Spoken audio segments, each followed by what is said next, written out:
criminals and those in power accused of allowing crime to flourish unchecked. యూరోప్లో నేరాలు పెరుగుతున్నాయా లేక ప్రజల భయం పెరుగుతుందా? ఈ ప్రశ్నకు సమాధానం చెప్పాల్సిన ప్రభుత్వాలను ఎవ్వరూ పెద్దగా ప్రశ్నించడం లేదు. కానీ ప్రపంచవ్యాప్తంగా సంచలనం సృష్టించిన ఒక సినిమాను మాత్రం అందరూ టార్గెట్ చేస్తున్నారు. దాని పేరే సిటిజన్ విజిలెంట్. ఈ సినిమా క్రియేట్ చేసిన సెన్సేషన్ ఎంతటిదంటే ఏకంగా జర్మనీ, బ్రిటన్, ఫ్రాన్స్ లాంటి మొత్తం యూరోప్లోనే దీనిపై బ్యాన్ విధించారు. అసలు ఈ సినిమాలో ఏముందనుకుంటున్నారా? జస్ట్ న్యాయం.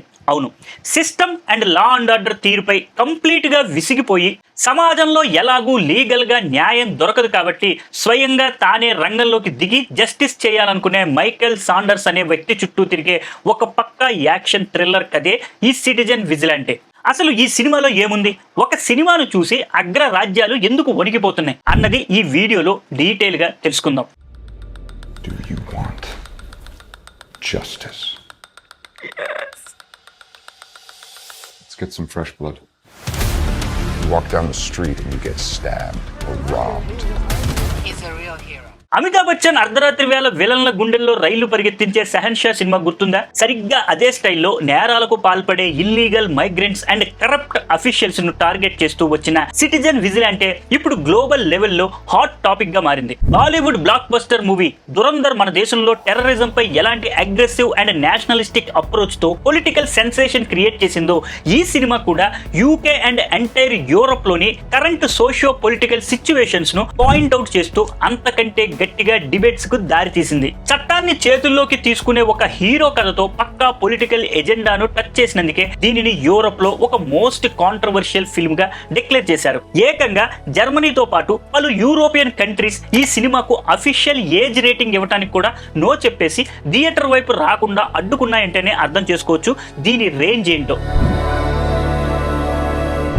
రేటింగ్ ఇవ్వకపోవడం అంటే ఆల్మోస్ట్ సినిమాను అఫీషియల్ గా బ్యాన్ చేసినట్లే. ఎందుకంటే రేటింగ్ లేనప్పుడు థియేటర్ల స్క్రీన్ పై ఎలా ప్రదర్శిస్తారు? కానీ ట్విస్ట్ ఏంటంటే ఈ మేకర్స్ తగ్గేదేలే అన్నట్టు ఎంటైర్ మూవీని social media platforms X, Twitter direct గా వదిలేశారు. ఈ సినిమాలో ఉన్న ఎక్స్ట్రీమ్ వైలెన్స్ అండ్ చట్టాన్ని చేతుల్లోకి తీసుకునే ధోరణి చూస్తే సమాజంలో లా అండ్ ఆర్డర్ దెబ్బతింటుందని సెన్సార్ బోర్డు తెగ కంగారు పడిపోతుంది. అధికారుల వర్షన్ ప్రకారం ఇందులోని స్టోరీ అండ్ ఘాటైన డైలాగ్స్ ఇల్లీగల్ మైగ్రెంట్స్ పై హేట్ రేట్ ను పెంచి సోషల్ అండ్ రిలీజియస్ హార్మోనీని కంప్లీట్ గా డిస్టర్బ్ చేస్తాయట. కానీ ఇక్కడే అసలు కథ ఉంది. మెయిన్ స్ట్రీమ్ మీడియా ఎప్పుడు కవర్ చేయకుండా దాచేసే యూరోప్ లోని real and ground level situations ను ఈ సినిమా కల్పిత కథ రూపంలో కళ్ళకు కట్టినట్టు చూపిస్తోందంటూ దీని సపోర్టర్స్ గట్టిగా డిఫెండ్ చేస్తున్నారు.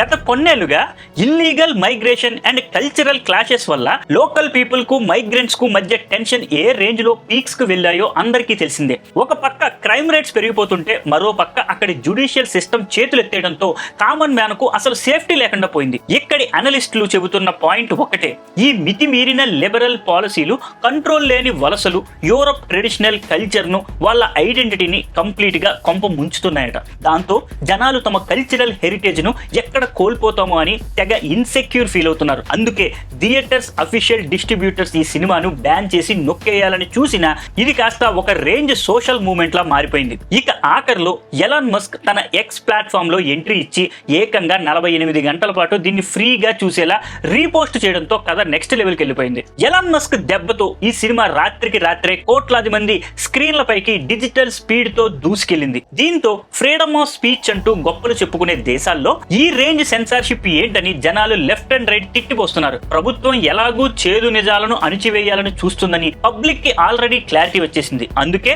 ఈ చిత్రం ఇప్పుడు జస్ట్ ఒక ఎంటర్టైన్మెంట్ మాత్రమే కాదు, ప్రభుత్వాల చెత్త మైగ్రేషన్ పాలసీలపై విసిగిపోయిన సామాన్య పౌరుల ఫ్రస్ట్రేషన్ అండ్ ఆగ్రహానికి ఒక పక్కా ప్రొటెస్ట్ సింబల్ గా మారిపోయింది. అసలు మ్యాటర్ ఏంటంటే యూరోప్ లో కంట్రోల్ లేని ఇల్లీగల్ మైగ్రేషన్ ఇక్కడి లా అండ్ ఆర్డర్ అడ్మినిస్ట్రేషన్ కు ఒక పెద్ద తలనొప్పిగా మారింది. పైగా యూరోపియన్ యూనియన్ బోర్డర్స్ దాటి వస్తున్న చాలా మంది వలసదారులు దగ్గర కనీసం సరైన డాక్యుమెంట్స్ కానీ పాస్పోర్ట్లు కానీ ఉండకపోవడం విశేషం. షార్ట్ గా చెప్పాలంటే వీరంతా పక్కా ఇల్లీగల్ మైగ్రెంట్స్ అన్నమాట. చాలా కేసుల్లో అయితే తమని ఎక్కడ వెనక్కి పంపించేస్తారని భయంతో వీళ్ళు నేషనాలిటీని కూడా దాచేస్తుంటారు. దీనివల్ల భద్రతా సంస్థలకు వాళ్ళ బ్యాక్గ్రౌండ్ వెరిఫై చేయటం, క్రిమినల్ హిస్టరీని కనిపెట్టడం ఇంపాసిబుల్ టాస్క్ గా మారిపోయింది. అసలు personal freedom, gender equality and freedom of speech లాంటి వాల్యూస్ పై నడిచే యూరోప్ ట్రెడిషనల్ లాస్ కు కొన్ని వలస ముఠాల కఠినమైన మత సాంస్కృతిక కట్టుబాట్లకు అస్సలు పడటం లేదు.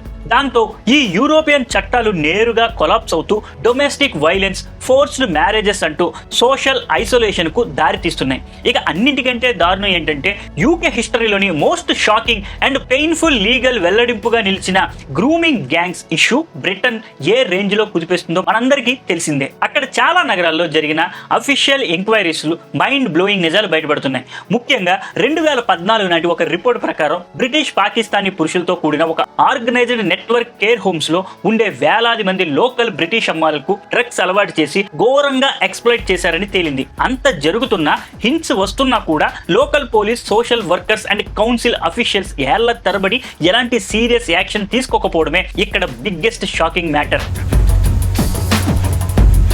ఆ రిపోర్ట్స్ ప్రకారం ఎక్కడ తమపై రేసిస్ట్ లేదా ఇస్లామోఫోబిక్ అనే ముద్ర వేస్తారో అనే భయంతో అధికారులు చేతులు కట్టుకుని కూర్చున్నారు. అంటే కేవలం ఈ పొలిటికల్ కరెక్ట్నెస్ కోసం బాధితుల ప్రొటెక్షన్ కంప్లీట్ గా గాలి కుదిరేశారన్నమాట. పైగా నిందితుల కోర్టుల నుండి ఈజీగా ఎస్కేప్ అయిపోవడంతో ఈ విషయాలు బయటపడ్డాక బ్రిటన్ లా ఎన్ఫోర్స్మెంట్ ఏజెన్సీల పరువు మార్కెట్ లో కంప్లీట్ గా గంగలో కలిసిపోయింది. ఆ తర్వాత ఎట్టకేలకు హోమ్ ఆఫీస్ కళ్ళు తెరిచి ఇలాంటి ముఠాల తాట తీయడానికి ఒక స్పెషల్ టాస్క్ ఫోర్స్ ను సెటప్ చేసింది. దర్యాప్తు విధానంలో కూడా కొన్ని కీ చేంజెస్ తీసుకొచ్చింది. అసలు economic, demographic and security stats చూస్తుంటే యూరోప్ ప్రస్తుతం ఒక వర్స్ట్ స్ట్రక్చరల్ క్రైసిస్ ను ఫేస్ చేస్తుందని క్లియర్ గా అర్థమవుతుంది. ఎందుకంటే జర్మన్ పోలీస్ క్రైమ్ రికార్డ్స్ ప్రకారం ఈ మధ్య కాలంలో అక్కడ వైలెంట్ క్రైమ్స్ అన్ప్రెసిడెంటెడ్ రేంజ్ లో పెరిగిపోయాయి. షాకింగ్ ఏంటంటే ఈ నేరాల్లో దొరికిన నిందితుల్లో నాన్ జర్మన్ సిటిజన్స్ రేషియో వాళ్ళ టోటల్ పాపులేషన్ పర్సంటేజ్ కంటే చాలా ఎక్కువగా ఉందట. ఒకప్పుడు world's most safest country list లో టాప్ లో ఉండే స్వీడన్ లాంటి దేశాల్లో కూడా ఈ రోజు gang wars, gun violence and bomb బ్లాస్టుల లాంటి భయంకరమైన సామాజిక సంక్షోభం నెలకొందంటే యూరోప్ సిచ్యువేషన్ ఎంత దారుణంగా ఉందో అర్థం చేసుకోవచ్చు. ఈ సంక్షోభానికి అసలు సిసలైన రూట్ కాజ్ కంట్రోల్ లేని ఇల్లీగల్ మైగ్రేషన్ అండ్ దాని వల్ల పుట్టుకొచ్చిన నో గో జోన్స్, అంటే మెయిన్ సొసైటీ కనెక్ట్ అవ్వకుండా ఉండే నో గో జోన్స్ అని స్వయంగా స్వీడన్ గవర్నమెంట్ అండ్ అక్కడి పోలీసులు ఓపెన్ గా యాక్సెప్ట్ చేశారు.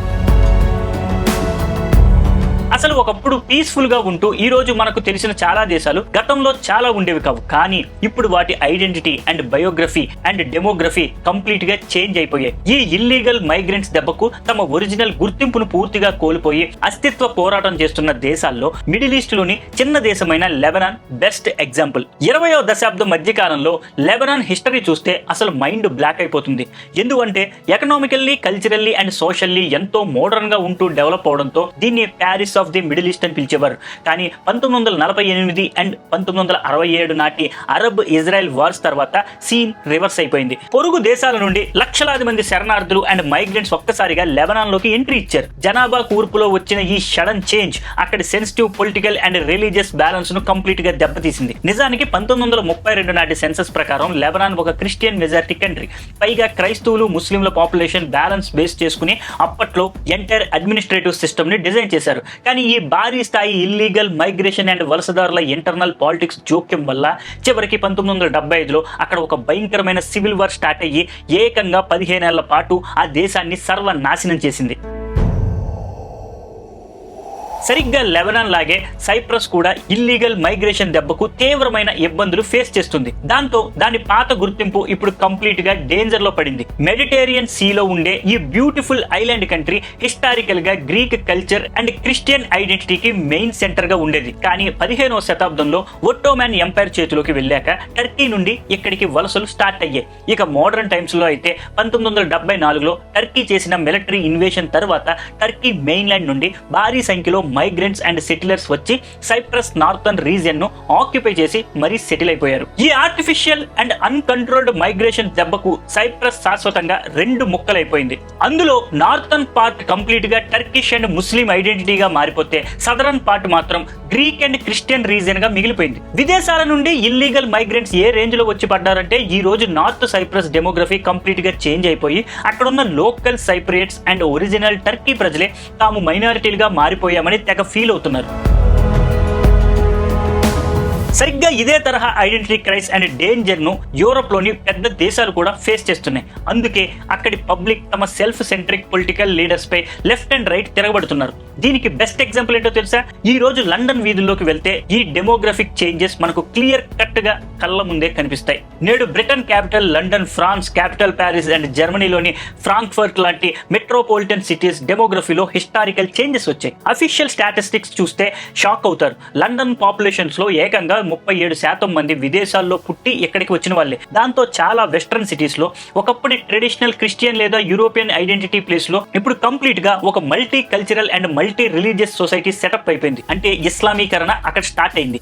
ఈ వలసదారుల కల్చర్ అక్కడి local food and dressing style ను ఏ రేంజ్ లో ఇన్ఫ్లుయెన్స్ చేసిందంటే ప్రస్తుతం బ్రిటన్ నేషనల్ డిష్ గా ఒక ఇండియన్ ఫ్లేవర్ ఉన్న చికెన్ టిక్కా మసాలా గుర్తింపు తెచ్చుకుందంటేనే ఈ కల్చరల్ చేంజ్ ఏ లెవెల్లో ఉందో అర్థం చేసుకోవచ్చు. పైగా ఈ మైగ్రెంట్స్ యొక్క second and third generation people ఇప్పుడు ఆయా దేశాల్లో highest policy making offices and top political positions ను కూడా దక్కించుకోవడం విశేషం.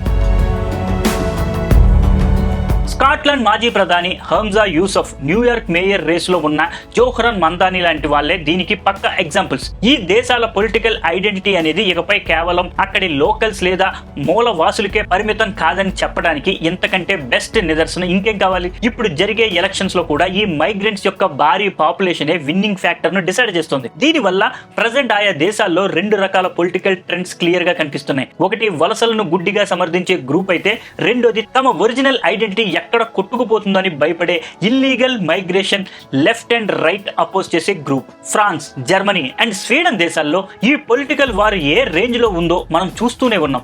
సో బాటమ్ లైన్ ఏంటంటే, ప్రెసెంట్ ఇంతటి గ్లోబల్ కాంట్రవర్సీ క్రియేట్ చేసిన ఆ సిటిజన్ విజిలాంటే సినిమా జస్ట్ ఒక నెపం మాత్రమే. అసలు మ్యాటర్ అండ్ పబ్లిక్ ఫ్రస్ట్రేషన్ అంతా దశాబ్దాలుగా బ్యాక్గ్రౌండ్ లో దాగున్న ఈ మైగ్రేషన్ పాలిటిక్స్ వెనకే ఉంది. ప్రతి యూరోపియన్ మైండ్ లోనూ దశాబ్దాలుగా గూడు కట్టుకున్న రియల్ ఫ్రస్ట్రేషన్ అండ్ ఆగ్రహం ఇది. మరి ఈ రేంజ్ లో cultural clashes and demographic changes continue అయితే ఫ్యూచర్ లో ఏకంగా ఒక అంతర్యుద్ధం వచ్చే ఛాన్స్ కూడా ఉంది. ఇది ఫ్రెండ్స్ ఈ రోజు వీడియో. ఈ వీడియోపై మీరేమనుకుంటున్నారు అనేది కింద కామెంట్ సెక్షన్ లో తప్పకుండా షేర్ చేయండి. ఈ ఇన్ఫర్మేటివ్ వీడియోని మీ ఫ్రెండ్స్ అండ్ ఫ్యామిలీస్ కి షేర్ చేసి మరిన్ని ఇంట్రెస్టింగ్ అప్డేట్స్ కోసం మన ఛానల్ ను ఇప్పుడే సబ్స్క్రైబ్ చేసుకోండి. నెక్స్ట్ వీడియోలో మరిన్ని ఇంట్రెస్టింగ్ అప్డేట్ తో కలుద్దాం. అంతవరకు జై హింద్, జై భారత్.